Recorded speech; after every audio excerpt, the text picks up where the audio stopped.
അഗജാനന പത്മാർക്കം ഗജാനനമഹർനിശം അനേകദം തം ഭക്താനാം ഏകദന്തമുപാസ്മഹേ. ഓം ഗം ഗണപതയേ നമഃ. സരസ്വതി നമസ്തുഭ്യം വരദേ കാമരൂപിണി. വിദ്യാരംഭം കരിഷ്യാമി സിദ്ധിർഭവതു മേ സദാ. ഓം സം സരസ്വത്യൈ നമഃ. സദാശിവസമാരംഭാം ശങ്കരാചാര്യമധ്യമാം അസ്മദാചാര്യപര്യന്താം വന്ദേ ഗുരുപരമ്പരാം. ഓം ഗും ഗുരുഭ്യോ നമഃ. അഖിലാനപരാധാന്മേ ക്ഷമസ്വ കരുണാനിധേ. പ്രസീദ മദ്ഗുരോ നാഥ ജനകായ നമോ നമഃ. അഖിലാനപരാധാന്മേ ക്ഷമസ്വ കരുണാംബുധേ. പ്രസീദ മൽപ്രിയേ നാഥേ മാതൃരൂപേ നമോസ്തുതേ. മൂകം കരോതി വാചാലം പങ്കും ലംഘയതേ ഗിരിം. യൽകൃപാതമഹം വന്ദേ പരമാനന്ദമാധവം. അഖിലാനപരാധാന്മേ ക്ഷമസ്വ കരുണാനിധേ. പ്രസീദ മദ്ഗുരോ നാഥ ശ്രീകൃഷ്ണായ നമോ നമഃ. അന്യഥാ ശരണം നാസ്തി ത്വമേവ ശരണം മമ. തസ്മാത് കാരുണ്യഭാവേന രക്ഷ രക്ഷ ജനാർദ്ദന. കൃഷ്ണൻ എന്നുടെ മാനസേ നിറയണം. കണ്ണീരുമാഞ്ഞിടണം. കൃഷ്ണൻ നൽകണമെന്നുമേ സുഖദവും സമ്പത്തുമൈശ്വര്യവും. കൃഷ്ണൻ എന്നുടെ ഈശ്വരൻ ഗുരുവരൻ സ്നേഹിച്ചൊരാത്താതനും. കൃഷ്ണൻ തന്നെ എനിക്കു വിശ്വമഖിലം. കൃഷ്ണ തൊഴുന്നേനഹം. വ്യാസം വസിഷ്ഠനപ്താരം ശക്തേ പൗത്രമകൽമഷം. പരാശരാത്മജം വന്ദേ ശുകതാതം തപോനിധിം. ശബ്ദങ്ങളെ ദാസരയെന്ന പോലെ ശരിക്കു കീഴ് നിർത്തിന ശക്തിയുക്തൻ. തനിച്ചു മൂവാണ്ടിട കൊണ്ടു സാക്ഷാൽ ശ്രീഭാരതം തർജ്ജമ ചെയ്ത ധീരൻ.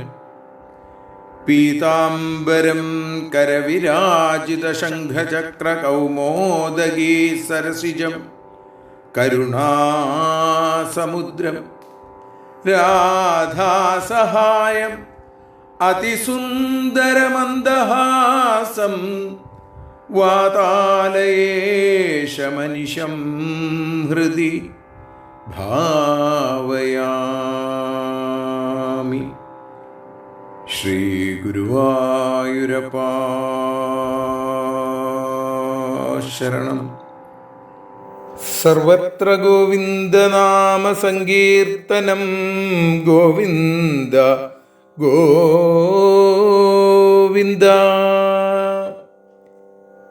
മഹാഭാരതം കഥാകഥനം ഇന്ന് 7ാമത്തെ ദിവസത്തിലേക്ക് എത്തുമ്പോൾ യയാതി എന്ന നഹുഷപുത്രന്റെ കഥ പറഞ്ഞുകൊണ്ടാണ് നമ്മൾ ആരംഭിക്കുന്നത്. വൈശമ്പായനൻ ലോകകീർത്തിമാന്മാരായ മഹാപ്രതാപികളെക്കുറിച്ച് ജനമേജയന് ഒരു ലഘുവിവരണം നടത്തി. ഇന്നലെ നമ്മൾ കേട്ടു, ദുഷ്യന്തന്റെ കഥയാണ് പറഞ്ഞത്. അങ്ങനെ നഹുഷപുത്രനായ യയാതിയുടെ കഥ കൂടുതൽ ശ്രേഷ്ഠമായിട്ട് പറയാൻ രാജാവിന് താല്പര്യം ജനമേജയന്. അതുകൊണ്ട് വൈശമ്പായനൻ പറഞ്ഞു, മനുവിന്റെ കുലത്തിൽ നിന്ന് മാനവകുലമുണ്ടായി. അതിൽ തന്നെ 10 ആൺകുട്ടികളും പിന്നെ ഒരു പെൺകുട്ടിയും ഉണ്ടായി. ആ പെൺകുട്ടി ഇള എന്നറിയപ്പെട്ടു, പിന്നീട് ഇളനായി മാറി. ഇളയുടെ മകനാണ് പുരൂരവസ് എന്നും പറയുന്നു. അദ്ദേഹം വളരെ കീർത്തിയോടുകൂടി ഭരിച്ചു.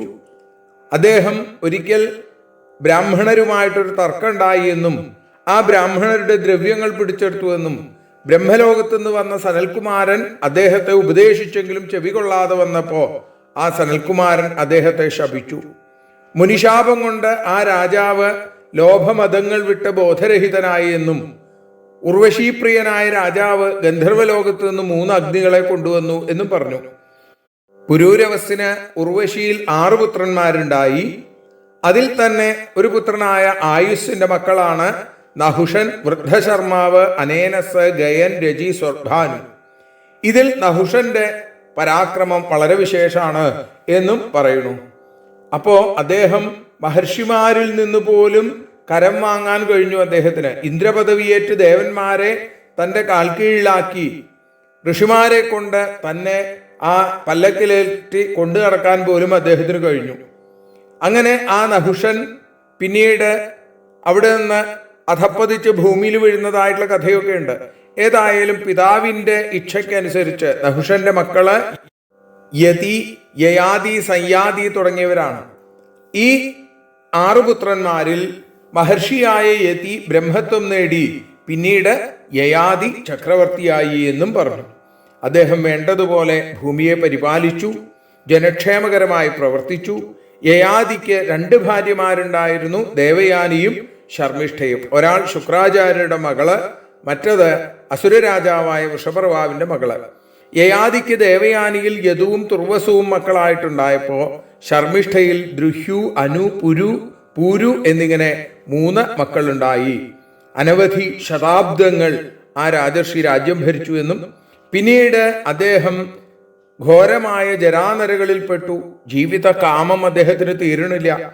അങ്ങനെ വീണ്ടും അദ്ദേഹം തൻ്റെ മക്കളുടെ അടുത്തേക്ക് ചെല്ലുകയാണ്. എന്താ, ശുക്രാചാര്യ പറഞ്ഞു, മക്കളിൽ ആരെങ്കിലും ഒരാൾ അവരുടെ യൗവനത്തെ അങ്ങയ്ക്ക് തരാൻ തയ്യാറാണെങ്കിൽ അങ്ങയുടെ വാർദ്ധക്യത്തെ, ഈ ജരാനരകളെ മക്കൾക്ക് കൊടുക്കാൻ സാധിക്കും എങ്കിൽ മക്കളെ വിളിക്കുക എന്നെ തീർച്ചപ്പെടുത്തി. യദുവിനോട് ചോദിച്ചു. യദു അങ്ങോട്ട് ചോദിച്ചു, ഞങ്ങളെ എന്താപ്പോ അങ്ങയുടെ അടുത്തേക്ക് ചെയ്തു തരേണ്ടത് എന്ന് ചോദിച്ചപ്പോൾ പറഞ്ഞു, നിങ്ങളിൽ ഒരാൾ എൻ്റെ ജര സ്വീകരിച്ചാൽ അയാളുടെ യൗവനം എനിക്ക് ലഭിക്കും. ആ യൗവനം ഉപയോഗിച്ചുകൊണ്ട് വിഷയസുഖം ആവോളം അനുഭവിക്കാൻ എനിക്ക് സാധിക്കും. ദീർഘതത്രത്തിൽ എനിക്ക് ശുക്രന്റെ ശാപം മൂലം വിഷയസൗഖ്യമില്ലാതെയായിരിക്കണു. എൻ്റെ മനസ്സ് അതിനായി ദാഹിക്കണു. ഇങ്ങനെയുള്ള ഈ വാക്കുകൾ കേട്ടപ്പോ 4 മക്കളും അതിൽ നിന്ന് പിന്മാറി. ഏറ്റവും ഇളയപുത്രനായ പൂരു പറഞ്ഞു, അങ്ങ് എൻ്റെ യൗവനം സ്വീകരിച്ചോളൂ, അങ്ങയുടെ ആ വാർദ്ധക്യത്തെ, ജരയെ ഞാൻ സ്വീകരിച്ചോളാം എന്ന് പറഞ്ഞതനുസരിച്ച് ആ രാജർഷി ആ പൂരുവിൽ നിന്ന് പൂരുവിൽ തൻ്റെ ജരയെ സംക്രമിപ്പിച്ച് പൂരുവിൻ്റെ യൗവനത്തെ സ്വീകരിച്ചു എന്നും അവിടെ സൂചിപ്പിക്കുന്നു. അങ്ങനെ അദ്ദേഹം വളരെ കാലം അദ്ദേഹം യൗവനത്തിന്റെ സുഖഭോഗങ്ങൾ അനുഭവിച്ചും കൊണ്ട് ജീവിച്ചു. എന്നിട്ടും അദ്ദേഹത്തിന് തൃപ്തി വന്നില്ല എന്നാണ് അദ്ദേഹം തീരുമാനിച്ച് പറയുന്നു. കാമം അനുഭവിച്ച് തൃപ്തനാകാൻ ആർക്കും കഴിയില്ല. അനുഭവിക്കും തോറും അത് വീണ്ടും വീണ്ടും വേണം എന്ന് തോന്നും. അഗ്നിയിൽ ആ നെയ്യ് ഹോമിക്കുന്നതിന് തുല്യമാണ് ഈ ലോകത്തിലെ കാമങ്ങൾ അനുഭവിക്കുന്നത്. ഒരാൾക്കും സ്വർണം, പശുക്കള്, സ്ത്രീകള്, ഇങ്ങനെ ഇതൊക്കെ ചേർന്നാലും ഇത്രയൊക്കെ നേടിയാലും ഒരാളുടെ കാമമോഹത്തെ അടക്കാനായിട്ട് സാധിക്കുന്നില്ല. അപ്പോ എന്താ ഏറ്റവും നല്ലത്? ഇവിടെ ബ്രഹ്മത്തെ ആർജിക്കാൻ എന്തു വേണമെന്ന് അദ്ദേഹം പറയണത്? ഇവിടെ പറയുന്നു, ഭയപ്പെടാതിരിക്കുക, ഭയപ്പെടുത്താതിരിക്കുക, ഒന്നും ഇച്ഛിക്കാതിരിക്കുക, ദ്വേഷിക്കാതിരിക്കുക. ഇങ്ങനെ ഒരു തലത്തിലേക്ക് എത്തുന്ന ആള് ബ്രഹ്മത്വം നേടിയ ആളാണ് എന്ന് പറയുന്നു. ഏതായാലും രാജാവ് എല്ലാം ഉപേക്ഷിച്ചു പോകാൻ തീരുമാനിച്ചു. പൂരുവിനെ വിളിച്ചു. നീയാണ് എൻ്റെ അനന്തരഗാമി, എൻ്റെ പിൻഗാമി. നീയാണ് എൻ്റെ വംശവർദ്ധനവിന് കാരണഭൂതനായി തീരേണ്ടത്. ഭൂമിയിൽ നീ കാരണം പൗരവംശമായ നിന്റെ വംശത്തിന് യശസ്സുണ്ടാവും. യയാതി സന്യാസത്തിനായിട്ട് അവിടുന്ന് യാത്രയായി. ഭൃഗുതുംഗം എന്നുള്ള സ്ഥലത്ത് ചെന്ന് വളരെ കാലം തപസ് ചെയ്തു. അവസാനം അദ്ദേഹം ഉപവാസവ്രതം കൊണ്ട് പത്നിമാരോടൊപ്പം ആ സ്വർഗലോകം പോകുകയും ചെയ്തു എന്ന് പറഞ്ഞു നിർത്തി. അപ്പോ യയാതി എങ്ങനെയാണ് ശുക്രാചാര്യരുടെ മകളെ വിവാഹം ചെയ്തത് എന്നറിയാൻ ജനമേജയന് താല്പര്യം. ഭാരതത്തിലും ഭാഗവതത്തിലും ഒക്കെ ഈ ഒരു രീതി നമുക്ക് കാണാൻ സാധിക്കും. ശ്രോതാവിന്റെ താല്പര്യം അനുസരിച്ചാണ് വക്താവ് കഥ പറയുക. അപ്പൊ ഇവിടെ ചോദിച്ചപ്പോ വൈശമ്പായനൻ പറയുകയാണ്, ഇവിടെ ഒരിക്കൽ ത്രിലോകങ്ങളുടെ ആധിപത്യത്തിനു വേണ്ടി ദേവന്മാരും അസുരന്മാരും തമ്മിൽ യുദ്ധം. ദേവന്മാര് ബൃഹസ്പതിയെ തങ്ങളുടെ ആചാര്യനാക്കിയപ്പോ അസുരന്മാര് ശുക്രാചാര്യരെ തങ്ങളുടെ ആചാര്യനാക്കി, ഗുരുനാഥനാക്കി. എപ്പോഴും മത്സരാസക്തി ആണ് ആ രണ്ടുപേർക്കും, ഈ ബൃഹസ്പതിക്കും അതേപോലെ തന്നെ ശുക്രാചാര്യർക്കും. അപ്പോ പോരാട്ടത്തിൽ ദേവന്മാർ കൊന്ന ദാനവന്മാരെ മുഴുവൻ ശുക്രാചാര്യര് മൃതസഞ്ജീവിനി വിദ്യ ഉപയോഗിച്ച് അവരെ മുഴുവൻ ജീവിപ്പിച്ചു. അസുരന്മാർ കൊന്ന ദേവന്മാരെ പുനർജീവിപ്പിക്കാൻ ബൃഹസ്പതിക്ക് കഴിഞ്ഞില്ല. ശുക്രന് മാത്രം അറിയാവുന്ന സഞ്ജീവന മന്ത്രം ബൃഹസ്പതിക്ക് കിട്ടിയിരുന്നില്ല എന്ന് ചുരുക്കം. അതുകൊണ്ട് തന്നെ ദേവന്മാർക്ക് വലിയ ദുഃഖമായി. അവരെ ശുക്രാചാര്യന് എങ്ങനെയെങ്കിലും ഇത് തട്ടിയെടുക്കാനുള്ളൊരു പദ്ധതി തയ്യാറാക്കി. എന്നിട്ട് ബൃഹസ്പതിയുടെ മകന്റെ അടുത്ത് എന്നിട്ട് പറഞ്ഞു, അങ്ങക്കേ ഞങ്ങളെ രക്ഷിക്കാൻ സാധിക്കുള്ളൂ. ശുക്രാചാര്യരുടെ കയ്യിൽ നിന്ന് ആ സഞ്ജീവനി മന്ത്രം കരസ്ഥമാക്കണം. അങ്ങനെ അതിന് വേണ്ടത് അങ്ങ് ചെയ്യണം. അങ്ങയുടെ അപരിമിതമായ ഗുണഗണങ്ങളെ കൊണ്ട് ദേവയാനിയുടെ മനം തെളിഞ്ഞാൽ അങ്ങക്ക് ആ വിദ്യ ലഭിക്കും. ശരി എന്ന് പറഞ്ഞുകൊണ്ട് ബൃഹസ്പതിയുടെ പുത്രനായ കചൻ അവിടുന്ന് യാത്രയായി. വൃഷഭർവാവിന്റെ അടുത്ത്, അസുര ചക്രവർത്തിയായ വൃഷഭർവാവിന്റെ അടുത്ത് എത്തി. അതിനുശേഷം ദൈത്യാലയത്തിൽ പ്രവേശിച്ച് ശുക്രാചാര്യരെ കണ്ടു വന്ദിച്ചു. ഞാൻ അങ്കിരസിന്റെ പൗത്രൻ ബൃഹസ്പതിയുടെ പുത്രനായ കചനാണ്, എന്നെ ശിഷ്യനായിട്ട് സ്വീകരിക്കണം. ശുക്രാചാര്യര് അദ്ദേഹത്തെ ശിഷ്യനായിട്ട് സ്വീകരിക്കുകയും ചെയ്തു. ഗുരുകൽപ്പനകളിൽ നിന്ന് കടുകിട വ്യതിചലിക്കാതെ പ്രവർത്തിച്ചു ഈ കചൻ. ഗുരുവിന് സന്തോഷമായത് മാത്രമല്ല, ഗുരുപുത്രി ദേവയാനിക്കും വലിയ സന്തോഷമായി കചനെ കണ്ടപ്പോ. കചൻ വളരെ ഗംഭീരമായിട്ട് പാട്ടുപാടും, നന്നായിട്ട് നൃത്തം വയ്ക്കും. അങ്ങനെ ദേവയാനിയുടെ ഹൃദയത്തിലേക്കും കചൻ കയറാൻ തുടങ്ങി. ഇങ്ങനെ ആ ഹൃദയങ്ങൾ പരസ്പരം ഒന്നായി തീർന്നു. കചൻ വളരെ കാലം ഇവരുടെ ഈ ശുക്രാചാര്യരുടെ ശിഷ്യനായിട്ട് ജീവിച്ചു. അപ്പോ അസുരന്മാർക്ക് മനസ്സിലായി ഈ കചൻ ദേവന്മാരുടെ പക്ഷത്ത് നിന്ന് വന്നേക്കണ ആളാണ്. അതുകൊണ്ട് അവര് രഹസ്യമായി കചനെ പിടിച്ച് ബന്ധിച്ചു. അതിനുശേഷം അവനെ കൊല്ലുകയും ചെയ്തു. ബൃഹസ്പതിയോടുള്ള പക, മന്ത്രസംരക്ഷണം, അതിനു വേണ്ടിയിട്ടാണ് അങ്ങനെ ചെയ്തത്. കോപം തീരാതെ അവരെന്തു ചെയ്തു? കചന്റെ മൃതശരീരം വെട്ടുനുറുക്കി ചെന്നായ്ക്കൾക്ക് ഭക്ഷണമില്ല ആയിട്ട് കൊടുത്തു. പശുക്കളെ നോക്കാൻ ആളില്ലാതെ വന്നപ്പോൾ പശുക്കൾ ആശ്രമത്തിലേക്ക് തിരികെ വന്നു. കചനെ കാണാനില്ല. ദേവയാനി അച്ഛനോട് പറഞ്ഞു, സൂര്യൻ അസ്തമിച്ചു, പശുക്കൾ ദാ കചനില്ലാതെ തിരിച്ചു വന്നിരിക്കണു. ആരെങ്കിലും അവനെ വധിച്ചുവോ എന്ന് പോലെ എനിക്ക് സംശയമുണ്ട്. അവൻ എന്തെങ്കിലും സംഭവിച്ചാൽ അച്ഛാ ഞാൻ ഇനി ജീവനോടെ ഇരിക്കില്ല. ശുക്രാചാര്യ പറഞ്ഞു, നീ വിഷമിക്കേണ്ട, മരിച്ചിട്ടുണ്ടെങ്കിൽ നമുക്ക് അവനെ ജീവിപ്പിക്കാം എന്ന് പറഞ്ഞ് ആ സഞ്ജീവന മന്ത്രം, മൃതസഞ്ജീവനി മന്ത്രം ചൊല്ലി കചനെ വിളിച്ചപ്പോ ചെന്നായ്ക്കളുടെ ഉടൽ പിളർന്ന് കചന്റെ ദേഹാംശങ്ങൾ ഒത്തുചേർന്ന് ജീവനെടുത്ത് കചൻ ദാ തിരിച്ചു വന്നു. ദേവയാനിക്ക് സന്തോഷായി. ഒരു ദിനം ദേവയാനി പറഞ്ഞതനുസരിച്ച് കചൻ പൂവ് ശേഖരിക്കാനായിട്ട് വനത്തിലേക്ക് പോയി. ദാനവന്മാർ വീണ്ടും അവനെ പിടികൂടി. അവനെ കൊന്ന് അരച്ചെടുത്ത് സമുദ്രജലത്തിൽ കലക്കി. അച്ഛനോട് പറഞ്ഞു. ശുക്രാചാര്യ മന്ത്രം ചൊല്ലി വിളിച്ചപ്പോ ജലത്തിലെ ദേഹാംശങ്ങൾ ചേർന്ന് കചൻ ദാ മുമ്പിലേക്ക് വന്നു. എന്തു ചെയ്താലും കചന്റെ ബാധയൊഴിക്കാൻ സാധിക്കണില്ല എന്ന് മനസ്സിൽ വന്നപ്പോ അവര് ഒരു സൂത്രം ചെയ്തു. കചനെ കൊന്ന് അത് അരച്ചു പൊടിച്ച് മദ്യത്തിൽ ചേർത്ത് ശുക്രാചാര്യർക്ക് തന്നെ നൽകി. ശുക്രാചാര്യ മദ്യം കഴിച്ചു. കചനെ കാണാനില്ല. ദേവയാനി വീണ്ടും വന്നു. എനിക്ക് ഉടനെ കചനെ വേണം. അപ്പൊ പറഞ്ഞു, കചൻ മരിച്ചു. മന്ത്രശക്തി കൊണ്ട് ഞാൻ അവന് ജീവൻ നൽകിയാൽ അസുരന്മാർ വീണ്ടും അവനെ കൊല്ലും. നീ സാന്ത്വനപ്പെടണം. പറഞ്ഞു, ഇതൊന്നും എനിക്ക് പറ്റില്ല. എനിക്ക് ആ കചനില്ലാത്തൊരു ജീവിതമില്ല. ഞാനും കചന്റെ പിന്നാലെ പോവുകയാണ്. എൻ്റെ ജീവിതത്തിലുള്ള ആശ ഇല്ലാതെയായി തീർന്നു എന്നൊക്കെ പറഞ്ഞപ്പോ ശുക്രാചാര്യർക്ക് വല്ലാത്ത വിഷമായി. ഈ ദൈത്യന്മാര് എൻ്റെ ശിഷ്യനെ വധിക്കുക, ഇനി ഇത് നടക്കില്ല. ഈ ബ്രാഹ്മണ ദ്രോഹത്തിന് തക്ക പ്രതിഫലം എത്ര ശക്തനായാലും ഇന്ദ്രനായാലും അനുഭവിക്കുക തന്നെ വേണം. മഹർഷി മന്ത്രം ഉരുക്കഴിച്ചപ്പോ കചന് ജീവൻ ലഭിച്ചു. പക്ഷേ ഈ കചൻ ഇപ്പൊ എവിടെയാ? ഈ മഹർഷിയുടെ വയറിൽ തന്നെയാണ്. മുനി ചോദിച്ചു, എങ്ങനെയാ വയറ്റിൽ വന്ന് പെട്ടതെന്ന് ചോദിച്ചപ്പോ പറഞ്ഞു, കാര്യങ്ങളൊക്കെ പറഞ്ഞു. ഇനി എന്താ ചെയ്യുക? നിന്റെ ഇഷ്ടം ഞാൻ പ്രവർത്തിക്കാം. പക്ഷേ ഞാൻ മരിച്ചാൽ മാത്രമേ കചനെ പുറത്തേക്ക് കൊണ്ടുവരാൻ സാധിക്കുള്ളൂ. എൻ്റെ വയറ് പിളർക്കാതെ അവനെ പുറത്തേക്ക് കൊണ്ടുവരാൻ സാധിക്കില്ല. അപ്പൊ പറഞ്ഞു, എനിക്ക് അച്ഛനും വേണം കചനും വേണം, രണ്ടുപേരും വേണം. കചൻ ജീവിച്ചില്ലെങ്കിൽ എൻ്റെ ആനന്ദം നശിച്ചു. അച്ഛൻ മരിച്ചാലോ പിന്നെ എനിക്ക് ജീവിതം തന്നെയില്ല. ഒരു കാര്യം ശുക്രാചാര്യ പറഞ്ഞു, ഞാൻ ഈ സഞ്ജീവനി മന്ത്രം കചന് ഉപദേശിക്കാം.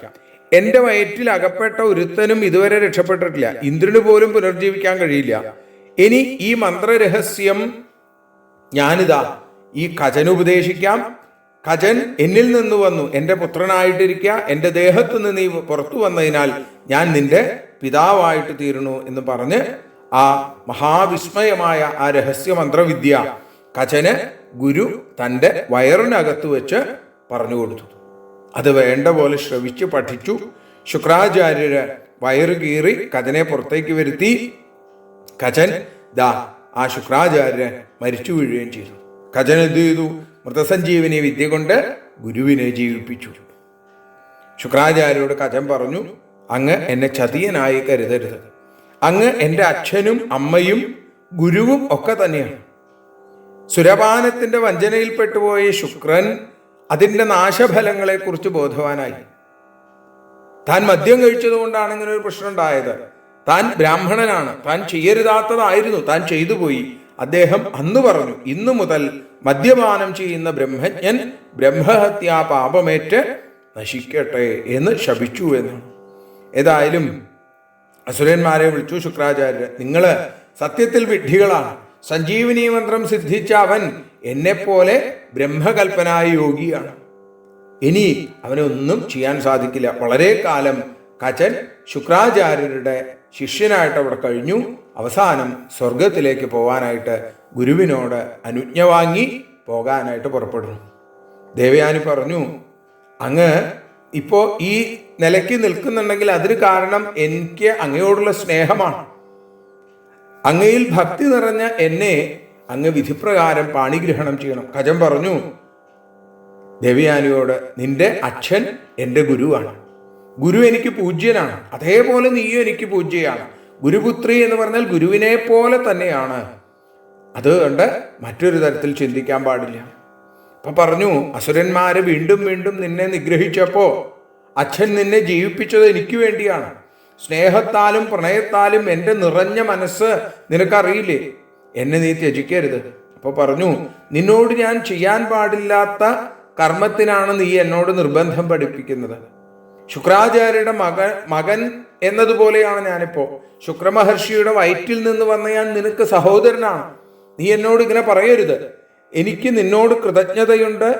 അതുകൊണ്ട് തന്നെ എന്നെ പോകാൻ അനുവദിക്കുകയാണ് വേണ്ടത്. ധർമ്മചിന്തയോടുകൂടി എന്നെ ഓർക്കുക, ഗുരുവിനെ ശുശ്രൂഷിക്കുക. ദേവയാനിയുടെ ആ ദുഃഖം വല്ലാത്ത കോപമായി മാറി.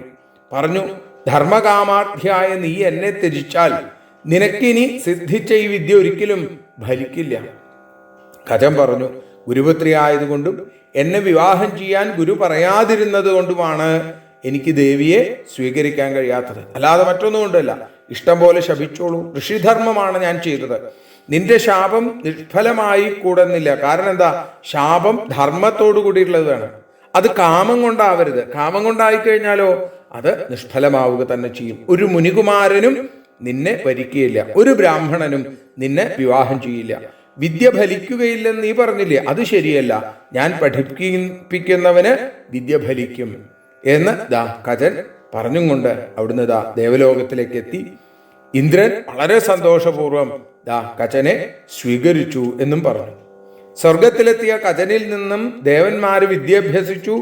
ദേവന്മാര് ഇന്ദ്രനോട് പറഞ്ഞു, പരാക്രമത്തിന്റെ കാലമെടുത്തു, അങ്ങ് അസുരന്മാരുമായി യുദ്ധത്തിനിറങ്ങൂ എന്ന് പറഞ്ഞ് ആ ദേവേന്ദ്രനെ യുദ്ധത്തിന് പ്രേരിപ്പിക്കുകയാണ് ദേവന്മാർ ചെയ്തത്. ഒരു ദിവസം ദേവേന്ദ്രൻ വനത്തില് കുറേ സുന്ദരിമാരെ കാണുന്നു. അവര് ചൈത്രരഥത്തിന് തുല്യമായിരിക്കുന്ന പൂവനത്തിൽ അവിടെ അവര് പലതരത്തിലുള്ള ലീലകൾ ആടിക്കൊണ്ടിരിക്കുകയാണ്. ഇന്ദ്രൻ എന്ത് ചെയ്തു? കാറ്റിന്റെ രൂപം കൊണ്ട് ആ കന്യകമാരുടെ വസ്ത്രങ്ങൾ അടിച്ചുയർത്തി. നഗ്നകളായിട്ട് തീർന്നു അവര് ജലത്തിൽ നിന്ന് കരകയറാനായിട്ട് പരിഭ്രമിച്ചു. കിട്ടിയ വസ്ത്രങ്ങൾ ധരിച്ചു. ശർമ്മിഷ്ഠ ദേവയാനിയുടെ വസ്ത്രമാണ് മാറിയെടുത്തത്. വൃഷപർവാവിന്റെ മകളായ ശർമ്മിഷ്ഠ അത് അറിഞ്ഞില്ല. ദേവയാനി പറഞ്ഞു, നീ എന്തൊരു വിഡ്ഢിത്തം, എന്തൊരു തെറ്റാണ് ചെയ്തത്. നീ എൻ്റെ വസ്ത്രം ധരിച്ചു, നീ ശിഷ്യയാണ്, ഗുരുപുത്രയുടെ വസ്ത്രം എടുക്കാൻ നീ ധൈര്യപ്പെട്, എന്താ നീ ചെയ്തത്? ശർമ്മിഷ്ഠ തിരിച്ചു പറഞ്ഞു, നിന്റെ അച്ഛൻ എൻ്റെ അച്ഛനെയാണ് എപ്പോഴും വന്ദിക്കുന്നത്, അറിയില്ലേ? യാചിക്കുന്നവനും പുകഴ്ത്തുന്നവനുമായ ഒരുവന്റെ പുത്രിയാണ് നീ എന്ന് ഓർത്താൽ നന്ന്. ഞാൻ ആരാണെന്നറിയോ? സ്തുതിക്കപ്പെടുന്നവന്റെയും സ്വീകരിക്കാത്തവന്റെയും മറ്റുള്ളവർക്ക് നൽകുന്നവന്റെ പുത്രിയാണ്. ഞാൻ രാജപുത്രിയാണ്. എൻ്റെ അച്ഛൻ നൽകുന്ന ഭിക്ഷയനുസരിച്ച് ദക്ഷിണയനുസരിച്ച് ജീവിക്കുന്നതാണ് നിന്റെ അച്ഛൻ. വാക്കേറ്റം അവസാനം ഉന്തും തള്ളിലെത്തി. ശർമ്മിഷ്ഠ ദേവയാനിയെ പിടിച്ചൊരു തള്ളങ്ങട് തള്ളി വലിയൊരു പൊട്ടക്കിണറ്റിലേക്ക് ചെന്ന് വീഴുകയും ചെയ്തു. അവരെല്ലാവരും ദേവയാനി അവിടെ കിടക്കട്ടെ എന്നും പറഞ്ഞ് ശർമ്മിഷ്ഠയും കൂട്ടുകാരും രാജകൊട്ടാരത്തിലേക്ക് പോവുകയും ചെയ്തു. ഈ സമയത്താണ് നഹുഷപുത്രനായിരിക്കുന്ന യയാതി നായാട്ട് കഴിഞ്ഞ് ആ വഴി ഇങ്ങനെ വരുന്നത്. ആ കിണറിനടുത്തെത്തിയപ്പോൾ അതിനകത്ത് അഗ്നിതുല്യായിരിക്കുന്ന അതീവ തേജസ്വിയായിരിക്കുന്ന ഒരു പെൺകുട്ടി ചോദിച്ചു. അപ്പോൾ പറഞ്ഞു, പൊട്ടക്കിണറ്റിൽ വീണ കാര്യമൊക്കെ പറഞ്ഞപ്പോ അങ്ങ് എന്നെ രക്ഷിക്കണം, ആ വലങ്കൈ നീട്ടു, എന്നെ രക്ഷിക്കൂ എന്ന് പറഞ്ഞപ്പോ യയാതി തൻ്റെ ഉത്തരീയം ഇട്ടുകൊടുത്ത് വലങ്കൈ നീട്ടി ആ പെൺകുട്ടിയെ കരയ്ക്ക് കയറ്റുകയും ചെയ്തു. അതിനുശേഷം നഹുഷപുത്രൻ അവളോട് യാത്ര പറഞ്ഞ് കൊട്ടാരത്തിലേക്ക് പോയി. ദേവയാനിയോ തന്നോടൊപ്പമുള്ള കൂട്ടുകാരിയുണ്ട്, ആ കൂട്ടുകാരി ഘൂർണിക അവളുടെ അടുത്ത് പറഞ്ഞു, അച്ഛൻ്റെ അടുത്ത് പോയി പറഞ്ഞോളൂ, ഞാൻ ഈ വൃഷപർവാവിന്റെ രാജ്യത്തിലേക്ക് ഇല്ല. ശുക്രാചാര്യ കാര്യങ്ങൾ അറിഞ്ഞു, ശുക്രാചാര്യ മകളെ കണ്ടു. അപ്പോ മകളിതാ പൊട്ടിക്കരഞ്ഞുകൊണ്ട് പറഞ്ഞു, അച്ഛൻ ദാനവന്മാർക്ക് സ്തുതി പാടുന്നു എന്നാണല്ലോ അവർ പറയണത്. എന്നെ വൃഷപർവാവിന്റെ പുത്രി എന്തൊക്കെയാ ചീത്ത വിളിച്ചത്. ഇനി ഒരിക്കലും ഞാൻ അങ്ങോട്ടില്ല. യാചകന്റെയും സ്തുതിക്കുന്നവന്റെയും പുത്രിയല്ല നീയ്. ശുക്രാചാര്യ പറഞ്ഞു, എല്ലാവരാലും സ്തുതിക്കപ്പെടുന്നവന്റെ മകളാണ്. വൃഷപർവാവിനും ഇന്ദ്രനും യയാതിക്കും അതറിയാം ശുക്രന്റെ യോഗ്യത എന്താണെന്ന്. അപ്പോ ഭൂമി ആകാശങ്ങളിൽ എന്തൊക്കെയുണ്ട് അതിൻ്റെയൊക്കെ ഈശ്വരൻ ഞാനാണെന്ന് ബ്രഹ്മാവ് പോലും സമ്മതിച്ചിട്ടുണ്ട്. ആ ശുക്രാചാര്യര് മകളെ സാന്ത്വനപ്പെടുത്താൻ വളരെ കാര്യങ്ങളൊക്കെ പറഞ്ഞുവെങ്കിലും ആ ശർമ്മിഷ്ഠ ചെയ്ത അപമാനത്തെ പൊറുക്കാൻ ദേവയാനി തയ്യാറായില്ല. മനസ്സിലാക്കി തൻ്റെ മകളുടെ മനസ്സിൽ വല്ലാതെ ആഴത്തിൽ മുറിവ് പറ്റിയിരിക്കുന്നു. അദ്ദേഹം പറഞ്ഞു, എങ്കിൽ ഈ അധർമ്മം ചെയ്ത ശർമ്മിഷ്ഠ ഇതിന് മറുപടി പറയണം എന്നിങ്ങനെ പറയുന്നു. അധർമ്മം വിതച്ചവന് പെട്ടെന്ന് ദുഷ്ഫലം ഉണ്ടായിന്ന് വരില്ല, പക്ഷേ മെല്ലെ മെല്ലെ അവൻ്റെ ഉന്മൂലനം ഉണ്ടാവും. എൻ്റെ ശിഷ്യനായ അങ്കിരസിന്റെ പൗത്രനായ കചനെ നീ പലതവണ കൊല്ലിച്ചു ഇല്ലേ? വൃഷപർവാവിനോട് പറയാ, ഇപ്പതാ എൻ്റെ മകളെ ഹിംസിക്കണു, ഞാനിതാ നിങ്ങളെ ഉപേക്ഷിക്കണു, നിന്റെ രാജ്യത്ത് ഒരു നിമിഷം പോലും ഞാൻ നിൽക്കില്ല എന്ന് പറഞ്ഞപ്പോഴേക്കും വൃഷപർവാവ് ഓടിയെത്തി. അങ്ങ് ഞങ്ങളെ വിട്ടുകഴിഞ്ഞാൽ ഞങ്ങൾക്ക് വേറെ ഒന്നും ഗതിയില്ല, ഗുരുവിന്റെ അനുഗ്രഹം കൊണ്ടേ ഞങ്ങൾക്ക് ജീവിക്കാൻ സാധിക്കുള്ളൂ, ഞങ്ങൾ കടലിൽ മുങ്ങി താഴുന്ന പോലെ അവസ്ഥയിലേക്ക് എത്തും എന്ന് പറഞ്ഞപ്പോൾ പറഞ്ഞു, നിങ്ങൾ എന്തു ചെയ്താലും എനിക്ക് പ്രശ്നമല്ല, എൻ്റെ മകൾ അവള് വേദനിച്ചു കഴിഞ്ഞാൽ ഒരു കാര്യം ചെയ്തോളൂ, ദേവയാനിയെ പ്രസാദിപ്പിച്ചോളൂ, എങ്കിൽ ഞാൻ ഇവിടെ തന്നെ നിൽക്കും, അസുരന്മാരുടെ സർവവും ധനവും ആനകളും കുതിരകളും പശുക്കളും ഒക്കെ അങ്ങക്ക് തരാം, അങ്ങ് ഞങ്ങളുടെ ഗുരുവായിട്ട് നിൽക്കണം പറഞ്ഞു. ദാ അങ്ങ് ദേവയാനിയെ പ്രസാദിപ്പിക്കുക. ശുക്രാചാര്യ പറഞ്ഞു. ശുക്രാചാര്യരുടെ വാക്ക് കേട്ട് ദേവയാനിയോട് പറഞ്ഞു. ഇവിടെ ശുക്രാചാര്യർ പറയുകയാണ്, താനാണ് അസുരസമ്പത്തിന്റെ പൂർണ്ണാധിപനെന്ന് രാജാവ് പറഞ്ഞു എന്ന് ശുക്രാചാര്യർ പറഞ്ഞപ്പോ, എങ്ങനെയെങ്കിൽ ആ കാര്യം രാജാവ് തന്നെ എന്നെ അറിയിക്കട്ടെ. രാജാവ് പറഞ്ഞു, ദേവയാനി ദേവി എന്താഗ്രഹിക്കുന്നുവോ എന്ത് വിചാരിക്കുന്നു അത് എത്ര ദുർലഭമാണെങ്കിലും ഞാനത് വേണ്ടി ചെയ്തു തരുന്നതാണ്. ദേവയാനി പറഞ്ഞു, എങ്കിൽ അങ്ങയുടെ മകൾ ശർമ്മിഷ്ഠ എൻ്റെ ദാസിയാവണം, 1000 കന്യകമാരോടുകൂടി അവളെ എൻ്റെ കൂടെ അയക്കണം. വൃഷപർവാവിന് വേറെ നിവൃത്തിയില്ല, അത് അംഗീകരിച്ചു. അസുരവംശത്തിന്റെ രക്ഷയ്ക്കായി ദേവയാനയുടെ ദാസിയാവാൻ ശർമ്മിഷ്ഠയും തീരുമാനിച്ചു. 1000 കന്യകളോടുകൂടി പിതാവിന്റെ കൽപ്പനയനുസരിച്ച് ഗൃഹം വിട്ടിറങ്ങി ദേവയാനി ദാ ആ ശർമ്മിഷ്ഠയും കൂട്ടി പോവുകയാണ്. ഇനി ദേവയാനി കളിയാക്കി, ഇങ്ങനെ മറ്റുള്ളവരുടെ മുമ്പിൽ യാചിക്കുന്നവന്റെ മകളുടെ ദാസ്യപ്പണിക്ക് എന്തിനാ നീ പോന്നത്? ഏതായാലും അവിടെ ഒന്നും ആ മറുപടി പറയാതെ ശർമ്മിഷ്ഠ ദേവയാനയുടെ ദാസിയായിട്ട് അവിടെ കഴിയണു. ഒരിക്കൽ ദേവയാനിയും ശർമ്മിഷ്ഠയടക്കമുള്ള ദാസിമാരൊക്കെ കൂടി അവര് വനത്തിൽ ക്രീഡകൾക്കായിട്ട് പോയിരിക്കുന്ന സമയത്ത്, ആ സമയത്താണ് അവിടേക്ക് നായാട്ട് കഴിഞ്ഞ് സാക്ഷാൽ യയാതി അവിടേക്ക് വരുന്നു. ദേവയാനി പറഞ്ഞു, അസുരാചാര്യനായിരിക്കുന്ന ശുക്രാചാര്യരുടെ മകളാണ് ഞാൻ, എൻ്റെ ദാസിയായ ശർമ്മിഷ്ഠയാണ്, ഞാൻ വാഴുന്ന എവിടെയും എന്നോടൊപ്പം ഇവളുണ്ടാവും. രാജാവ് പറഞ്ഞു, എങ്ങനെയായി സുന്ദരിയായ കന്യക നിന്റെ ദാസിയായത്? പറഞ്ഞു, എല്ലാവരും വിധിയെ പിന്തുടരുന്നു എന്ന് മാത്രം മനസ്സിലാക്കുക, കൂടുതൽ ഇപ്പൊ പറയണില്ല. അപ്പോ യയാതിയാണെന്നറിഞ്ഞ ദേവയാനി അദ്ദേഹത്തിന്റെ പത്നിയാകാൻ മോഹിക്കണു. 2000 ദാസിമാരായ കന്യകളോടെ മുഖ്യദാസിയായ ശർമ്മിഷ്ഠയോട് ചേർന്ന് ഞാൻ അങ്ങയുടെ പത്നിയാകാൻ ആഗ്രഹിക്കുന്നു, എൻ്റെ ഭർത്താവാകണം. ശുക്രപുത്രിയായിരിക്കുന്ന ദേവയാനിയോട് യയാതി പറഞ്ഞു, ഞാൻ ദേവിക്ക് ചേർന്നതാണോ? രാജാക്കന്മാർ നിങ്ങളെപ്പോലുള്ള ബ്രാഹ്മണ കുമാരിമാരെ വിവാഹം ചെയ്യാൻ പാടില്ല. അപ്പൊ പറഞ്ഞു, ബ്രാഹ്മം ക്ഷാത്രത്തോട് യോജിക്കും, അവിടുന്ന് ഋഷിയും ഋഷിപുത്രനുമാണ്, നഹുഷപുത്രനായിരിക്കുന്ന അവിടുന്ന് എന്നെ വരിക്കണം. യയാതി പറഞ്ഞു. പല തടസ്സങ്ങളും പറഞ്ഞു നോക്കി. ദേവയാനി പറഞ്ഞു, എൻ്റെ പാണി അങ്ങല്ലാതെ മറ്റാരും പിടിച്ചിട്ടില്ല. അന്ന് ഞാൻ ആ പൊട്ടക്കിണറ്റിൽ വീണ് കിടക്കുമ്പോൾ അങ്ങനെ പാണിഗ്രഹണം ചെയ്തില്ലേ, അതേപോലെ അങ്ങയുടെ ആ ഉത്തരീയം എനിക്കിട്ട് തന്നു. അപ്പോ എനിക്ക് വസ്ത്രലാഭവും ഉണ്ടായി. അപ്പോ അങ്ങ് ഗ്രഹിച്ച കരം മറ്റൊരാൾ സ്പർശിക്കുന്നത് ശരിയല്ല എന്നാണ് എൻ്റെ അഭിപ്രായം. ഇവിടെ പറഞ്ഞു, യയാതി പറയാണ്, ദേഷ്യം വന്ന പാമ്പിനേക്കാളും കത്തിക്കാളുന്ന തീയിനേക്കാളും അടുക്കാൻ ക്ലേശമുള്ളത് ബ്രാഹ്മണനാണ് എന്നാണ് രാജാവ് പറഞ്ഞത്. അതെന്താ അങ്ങനെ പറഞ്ഞത്? പാമ്പ് കടിച്ചാൽ കടിച്ചവർ മാത്രം മരിക്കുന്നു, പക്ഷേ കോപിച്ച ബ്രാഹ്മണൻ നാട് മുഴുവൻ ചാമ്പലാക്കും. അച്ഛൻ സന്തോഷത്തോടുകൂടി ദേവിയെ എനിക്ക് തന്നാൽ ഞാൻ ദേവിയെ സ്വീകരിക്കാം. അപ്പൊ പറഞ്ഞു, ദേവയാനി പറഞ്ഞു, ശുക്രാചാര്യരുടെ അടുത്ത് പോയി.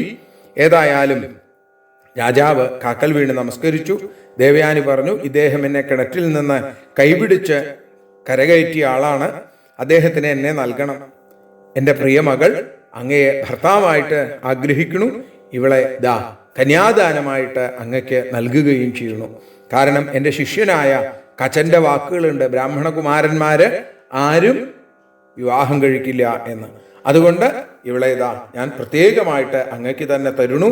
ഒരിക്കലും ഇതുകൊണ്ട് വർണ്ണസങ്കരം എന്ന അധർമ്മം ഉണ്ടാവില്ല എന്നും അവിടെ സൂചിപ്പിച്ചു. ആ പാപം ഞാൻ ഒഴിവാക്കണു, ദേവയാനിയെ വരിക്കണു, വൃഷഭർമാവിൻ്റെ മകളായ ശർമ്മിഷ്ഠയെ ആദരിക്കണം, പക്ഷേ അവളെ ഒരിക്കലും അങ്ങ് ഭാര്യയെപ്പോലെ സ്വീകരിക്കരുത് എന്ന് പറഞ്ഞ് അവിടുന്ന് യാത്രയായി.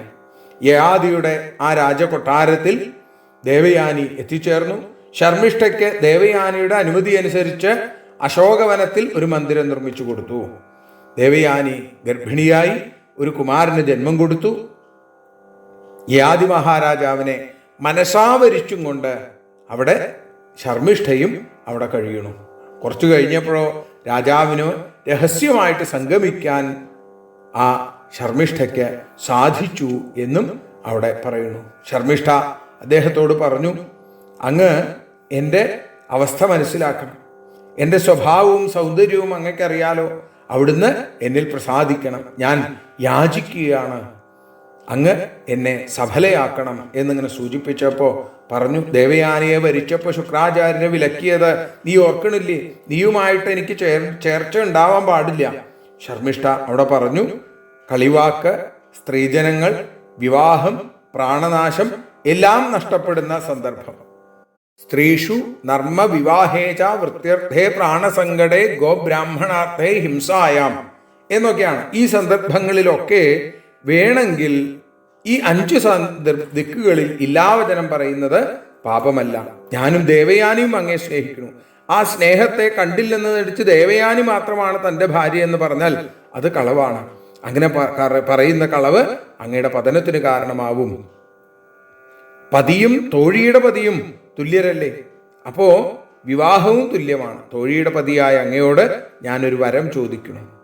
ചോദിക്കുന്നത് കൊടുക്കുക എന്നുള്ളത് എൻ്റെ വ്രതമാണ്. ഞാൻ എന്താ വേണ്ടത് എന്ന് ചോദിച്ചപ്പോൾ പറഞ്ഞു, ഇവിടെ 3 കൂട്ടർ അധനരാണ്, ഭാര്യ, ദാസൻ, സുതൻ. ഇവർക്ക് പണം സമ്പാദിക്കാൻ പാടില്ലാത്ത അധനരായിട്ട് അവർ കഴിയണു. ഇവരുടെ സമ്പത്ത് അവരുടെ ഉടമയുടേതാണ്. അങ്ങനെ നോക്കുമ്പോൾ ദേവയാനിയുടെ ദാസിയാണ് ഞാൻ, അവൾ അങ്ങയുടേതാണ്. അങ്ങനെ അവളും ഞാനും അങ്ങേക്ക് അഭികാമ്യരാണ്. അങ്ങനെയല്ലാതെ വേറെ ആരെയും ഞാൻ സ്വീകരിക്കില്ല. അന്യനെ പ്രാപിക്കുക എന്ന പാപത്തിൽ നിന്ന് എന്നെ രക്ഷിക്കണം, എൻ്റെ ധർമ്മത്തെ സഫലമാക്കണം. ശർമ്മിഷ്ഠ ഗംഭീരമായിട്ടുള്ള കാര്യങ്ങൾ പറഞ്ഞപ്പോൾ അതിൽ ന്യായം കണ്ടെത്തിയ രാജാവ് അവളെ സ്വീകരിച്ചു. ശർമ്മിഷ്ഠ ഗർഭിണിയായി. അവർക്ക് ദേവതുല്യനായ തേജസ്വിയായ ഒരു പുത്രൻ ജനിച്ചു എന്നും പറയുന്നു. ശർമ്മിഷ്ഠ ആൺകുട്ടിക്ക് ജന്മം നൽകിയെന്ന് കേട്ടപ്പോൾ ദേവയാനിയുടെ മനസ്സിൽ സംശയങ്ങൾ വന്നു. ഇവിടെ ചോദിച്ചു, എങ്ങനെയാണ് ഉണ്ടായത് എന്ന് ചോദിച്ചപ്പോൾ ശർമ്മിഷ്ഠ പറഞ്ഞു, ഇവിടെ ഒരു മുനിപുങ്കവൻ വന്നുവെങ്കിലും അദ്ദേഹത്തിൽ നിന്ന് എനിക്ക് ഗർഭമുണ്ടായി എന്നും അങ്ങനെയാണ് പുത്രനെ ലഭിച്ചത് എന്നും പറയുന്നു. എന്നാ നന്നായി എന്നും പറഞ്ഞ് ദേവയാനി ചോദിച്ചു, ആരാണ് മഹർഷി, എന്തിനാണ് ഇവിടെ വന്നത്, എന്താണ് അദ്ദേഹത്തിന്റെ ഗോത്രനാമം, എല്ലാം എനിക്കറിയണം. അപ്പോൾ പറഞ്ഞു, അദ്ദേഹത്തെ കണ്ടപ്പോൾ എനിക്കൊന്നും ചോദിക്കാനുള്ള ധൈര്യം ഉണ്ടായില്ല. ദേവയാനിക്ക് രാജാവിൽ നിന്ന് 2 കുട്ടികളുണ്ടായി, യദുവും തുർവസുവും. ശർമ്മിഷ്ഠയ്ക്കോ 3 സന്താനങ്ങളുണ്ടായി, ദ്രുഹ്യു, അനു, പുരു. ഒരിക്കൽ ശർമ്മിഷ്ഠയുടെ മക്കളെ കാണാനിടയായ ദേവയാനി അവരെ വിളിച്ച് ആരാണ് അച്ഛൻ എന്ന് ചോദിച്ചപ്പോൾ ഇവിടുത്തെ രാജാവ് ആ യയാതിയാണ് ഞങ്ങളുടെ അച്ഛൻ എന്ന് പറഞ്ഞു. ദേവയാനി ശർമ്മിഷ്ഠയോട് കയർത്തു, നീ എൻ്റെ ഭർത്താവിനെ സ്വന്തം ഭർത്താവാക്കി അല്ലേ? നീ എനിക്ക് പൂജ്യയും ആദരണീയവുമായ ജ്യേഷ്ഠത്തിയാണ്. നിന്നേക്കാൾ ആദരണീയൻ രാജർഷിയാണ് എന്ന് നിനക്കറിയില്ലേ എന്ന് ശർമ്മിഷ്ഠ തിരിച്ച് അങ്ങടും ചോദിക്കുന്നു. ഏതായാലും ദേവയാനി പറഞ്ഞു, ഇനി മുതൽ ഞാൻ ഇവിടെ നിൽക്കണില്ല എന്നും പറഞ്ഞ് ഓടി അച്ഛൻ്റെ അടുത്തേക്ക് ചെന്നു. അച്ഛൻ കാര്യങ്ങളൊക്കെ മനസ്സിലാക്കി. അപ്പോ പറഞ്ഞു, എൻ്റെ മകൾ പറഞ്ഞത് സത്യമാണെങ്കിൽ, കാമാസക്തനായി യയാതി നീ അധർമ്മം പ്രവർത്തിച്ചിട്ടുണ്ടെങ്കിൽ നീ ജരാനരകൾ ബാധിക്കട്ടെ നിനക്ക്. രാജാവ് കുറെ ന്യായവാദങ്ങൾ നിരത്തി, പക്ഷെ അതുകൊണ്ടൊന്നും ശുക്രാചാര്യ സന്തോഷിച്ചില്ല. മുനിയുടെ ശാപം ഫലിച്ചു, യൗവനം നഷ്ടപ്പെട്ടു, ജരാനരകൾ ബാധിച്ചു, വൃദ്ധനായി മാറി യയാതി. പറഞ്ഞു, യൗവന വിഷയസുഖത്തിൽ എനിക്ക് തൃപ്തി വന്നിട്ടില്ല, എന്നിൽ പ്രസാദിക്കണം, ജരയിൽ നിന്ന് എന്നെ രക്ഷിക്കണം എന്ന് പറഞ്ഞപ്പോൾ പറഞ്ഞു, ഞാൻ പറഞ്ഞത് മാറ്റാൻ എനിക്ക് സാധിക്കില്ല. എങ്കിലും നിന്റെ പുത്രന്മാരിൽ ആരെങ്കിലും ഒരാള് ആ യുവത്വം നിനക്ക് തന്നാൽ നിനക്ക് ആ യുവത്വത്തെ സ്വീകരിക്കാം, നിന്റെ വാർദ്ധക്യത്തെ അവർക്ക് കൊടുക്കുകയും ചെയ്യാം. ഏതായാലും യയാതി പറഞ്ഞു, എങ്കിൽ എനിക്ക് ആ യൗവനത്തെ തരുന്നവൻ എൻ്റെ മരണശേഷം രാജ്യത്തിൻ്റെ അവകാശിയാവണം എന്ന് ആ ആഗ്രഹം പറഞ്ഞു. ശുക്രാചാര്യര് അനുഗ്രഹിക്കുകയും ചെയ്തു. പിന്നീടാണ് ആ കഥ നമ്മൾ കേട്ടത്. യയാതി കൊട്ടാരത്തിലെത്തി, മക്കളെ ഓരോരുത്തരെ വിളിച്ചു, യൗവനം തരണം എന്ന് പറഞ്ഞപ്പോൾ അവര് ആരും തന്നെ അതിന് കൂട്ടാക്കിയില്ല. ആദ്യം യദുവിനെയാണ് വിളിച്ചത്. യൗവനം തരണം എന്ന് പറഞ്ഞപ്പോൾ തരാൻ പറ്റില്ല എന്ന് പറഞ്ഞു. എങ്കിൽ എൻ്റെ രാജ്യം നിനക്കോ നിനക്കുണ്ടാവുന്ന മക്കൾക്കോ ലഭിക്കില്ല. തുർവസുവിൻ്റെ അടുത്ത് ചോദിച്ചു. അയാളും അതേപോലെ തന്നെയുള്ള മറുപടിയാണ് പറഞ്ഞത്. നിന്റെ സന്താനങ്ങൾ കുറ്റിയേറ്റുപോകും, ആചാരധർമ്മങ്ങളിൽ സങ്കരത്വം പ്രാപിച്ച് വിരുദ്ധരായിട്ട് തീരും, ഗുരുപത്നിയെ പ്രാപിക്കുന്നവരെ പോലെയുള്ള മ്ലേച്ഛന്മാരുടെ നാടാണ് നീ ഭരിക്കുക എന്നൊക്കെ പറഞ്ഞ് തുർവസുവിനെ ശപിച്ചു. ദ്രുഹ്യുവിനെ വിളിച്ചു, ശർമ്മിഷ്ഠയുടെ മകൻ. തൻ്റെ ജരാസ്വീകാരം പറഞ്ഞപ്പോൾ ദ്രുഹ്യുവും അത് നിരസിച്ചു. എങ്കിൽ പറഞ്ഞു, നിനക്ക് ജരാബാധിതനായ എനിക്ക് ആനപ്പുറത്തോ കുതിരപ്പുറത്തോ കയറി സഞ്ചരിക്കാൻ പോലും പറ്റില്ല, അച്ഛൻ്റെ വാർദ്ധക്യം സ്വീകരിച്ചു കഴിഞ്ഞാൽ എനിക്ക് പറ്റില്ല എന്ന് പറഞ്ഞു. എങ്കിൽ നിനക്കിനി കാമം ലഭിക്കാതെ പോകട്ടെ എന്ന് പറഞ്ഞു. വെള്ളത്തിൽ പൊങ്ങുതടിയിൽ മാത്രം സഞ്ചരിച്ച് ജീവിക്കുന്നവരുടെ നാട്ടിൽ നീ ജീവിക്കട്ടെ എന്ന് ശപിച്ചു. അനുവിനെ വിളിച്ചു. അനുവും പറഞ്ഞു, എനിക്ക് സാധിക്കില്ല. ഇത്തരത്തിൽ പറഞ്ഞു, നീ അകാല മരണത്തിനിടയാവും എന്ന് അടുത്ത മകനും ശാപം കൊടുത്തു. പിന്നീടാണ് പുരുവിനെ വിളിച്ചു. അദ്ദേഹം പറഞ്ഞു, അങ്ങ് കൽപ്പിക്കുന്നത് എന്താണെങ്കിൽ ഞാൻ പ്രവർത്തിക്കും, തീർച്ചയായും. കാരണം എൻ്റെ ഈ ധന്യമായ യൗവനം അങ്ങ് സ്വീകരിച്ചോളൂ, അങ്ങയുടെ ആ ജരാനരകളെ ഞാൻ സ്വീകരിച്ചോളാം എന്ന് പറഞ്ഞു.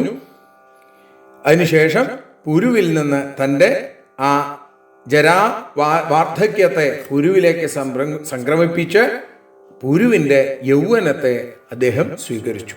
വൈശമ്പായനൻ കഥ പറഞ്ഞുകൊണ്ടേയിരിക്കുകയാണ്. നമ്മൾ എത്ര കഥകളാ കേൾക്കണതല്ലേ മഹാഭാരതത്തില്. യയാതി നിരവധി വർഷങ്ങൾ യൗവനയുക്തനായി വൈവിധ്യമാർന്ന കാമസുഖങ്ങൾ അനുഭവിച്ച് അദ്ദേഹം ജീവിച്ചു. ഇദ്ദേഹം വിശ്വാചി എന്ന ഒരു അപ്സരസിനോടൊപ്പം നന്ദനത്തിലും അളകയിലും മേരുപർവ്വതത്തിലും ഭോഗലാലസനായിട്ട് ജീവിച്ചു എത്രയോ കാലം. അവസാനം അദ്ദേഹത്തിന് മനസ്സിലായി, എത്രയോ കാലം ഞാൻ ഈശ്വര സേവയില്ലാതെ ജീവിച്ചു, കാമം മാത്രം അനുഭവിച്ചും കൊണ്ട് ജീവിച്ചു. ഒരിക്കലും കാമത്തെ പ്രവൃത്തിയിലൂടെ നിയന്ത്രിക്കാനായിട്ട് സാധിക്കില്ല. അതിന് നിവൃത്തി മാർഗമാണ് വേണ്ടത്. 1000 വർഷം വിഷയസുഖത്തിൽ മുഴുകിയ എൻ്റെ തൃഷ്ണ ഇപ്പതാ കൂടുതൽ വർദ്ധിക്കുന്നു, അല്പം പോലും കുറഞ്ഞിട്ടില്ല. ഇനി ഞാനിതാ തൃഷ്ണയെ കൈവിടുന്നു, ആ ബ്രഹ്മത്തിലേക്ക് ഞാൻ എൻ്റെ ഹൃദയത്തെ ചേർക്കുന്നു.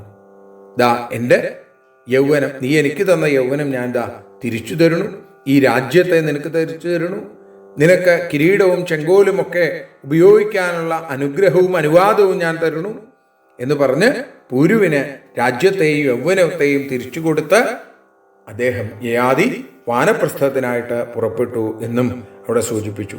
യദുവിൽ നിന്ന് യാദവവംശം, തുർവസുവിൽ നിന്ന് യവനന്മാര്, ദ്രുഹ്യുവിൽ നിന്ന് ഭോജവംശം, അനുവിൽ നിന്ന് മ്ലേച്ഛവംശം എന്നിവ ഉണ്ടായി എന്നും പറയുന്നു. പുരുവിൻ്റെ വംശമാണ് പൗരവംശം.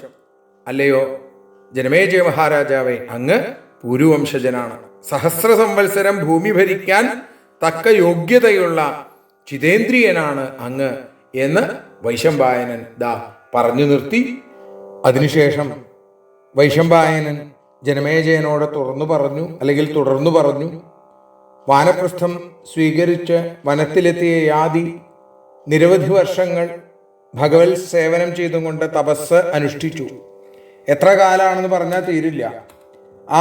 അദ്ദേഹം പാറമണികളിൽ നിന്നുള്ള നെന്മണികൾ ശേഖരിച്ച് ആഹാരമുണ്ടാക്കി ദാനം ചെയ്ത് ബാക്കിയുള്ളത് ഭക്ഷിച്ച് മൗനവ്രതത്തിൽ ജലം മാത്രം കഴിച്ച് 30 വർഷം, വായു മാത്രം ഭക്ഷിച്ച് 1 വർഷം, അങ്ങനെയൊക്കെയാണ് അദ്ദേഹം വളരെ കാലം തപസ് ചെയ്തത്.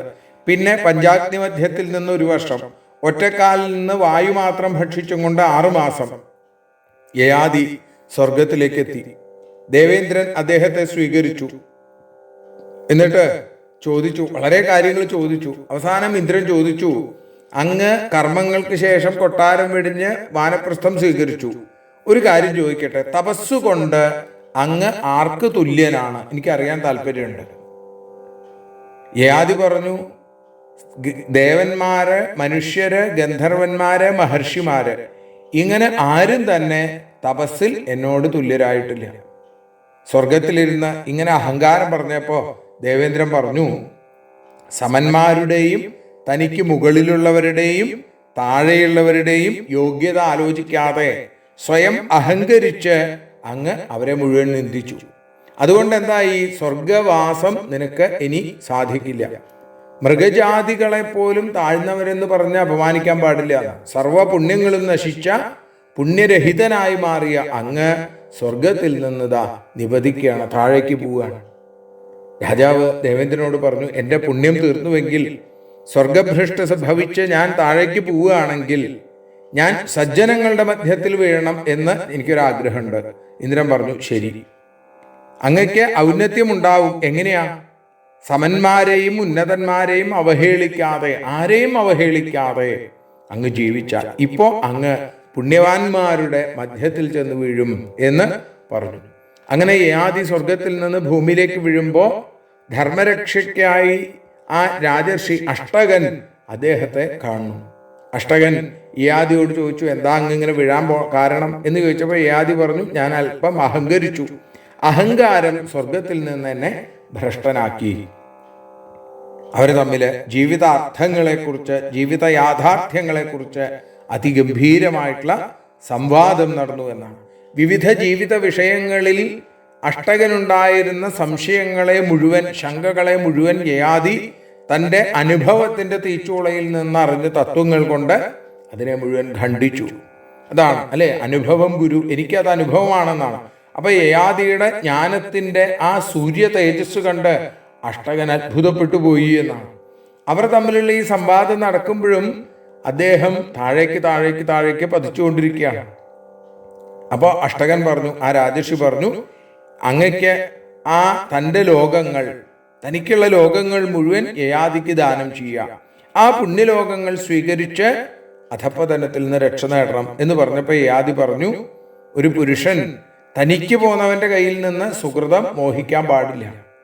ആ സമയത്താണ് വസുമാൻ എന്ന രാജാവ് സ്വർഗാകാശങ്ങളിൽ ഏതെങ്കിലും ലോകം തനിക്കുണ്ടോ എന്ന് യയാതിയോട് ചോദിച്ചു. യയാതി പറഞ്ഞു, സൂര്യൻ സ്വന്തം കിരണാവലികളെ കൊണ്ട്, സ്വന്തം പ്രകാശരശ്മികളെ കൊണ്ട് എവിടെ മുഴുവൻ ആ ചൂടും വെളിച്ചവും കൊടുക്കുന്നുണ്ടോ, ആകാശം, ഭൂമി, ദിക്കുകൾ, അവയിലെല്ലാം അങ്ങക്ക് വാസസ്ഥാനമുണ്ട് എന്ന് പറഞ്ഞു. എങ്കിൽ ആ ലോകങ്ങൾ മുഴുവൻ ഞാൻ അങ്ങക്ക് തരുന്നു, അങ്ങ് താഴേക്ക് പതിക്കരുത്.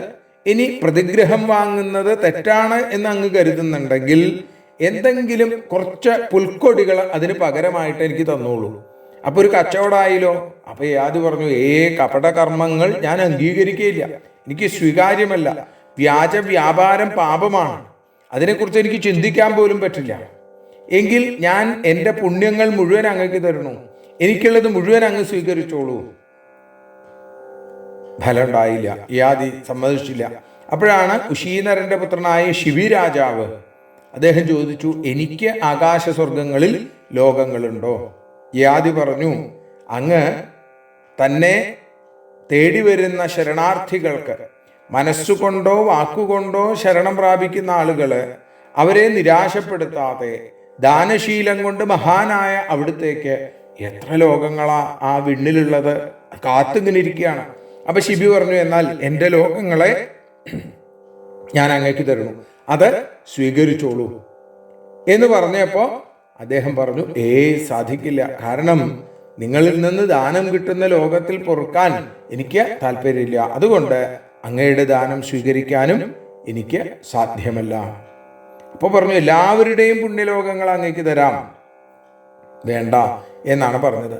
അങ്ങനെ അവരിങ്ങനെ സംസാരിച്ചു കൊണ്ടിരിക്കുന്ന സമയത്ത് 5 സ്വർണരഥങ്ങള് താഴേക്ക് ഇറങ്ങി വരുന്നു. യയാതി പറഞ്ഞു, 5 പേരെയും സ്വർഗത്തിലേക്ക് കൊണ്ടുപോകാൻ വേണ്ടിയിട്ടാണ് ഈ രഥങ്ങൾ വന്നുകൊണ്ടിരിക്കുന്നത്. അപ്പോ രാജർഷിമാർ പറഞ്ഞു, അങ്ങ് രഥത്തിൽ കയറി പൊക്കോളൂ, ഞങ്ങൾ സമയം പോലെ അങ്ങോട്ട് വന്നോളാം.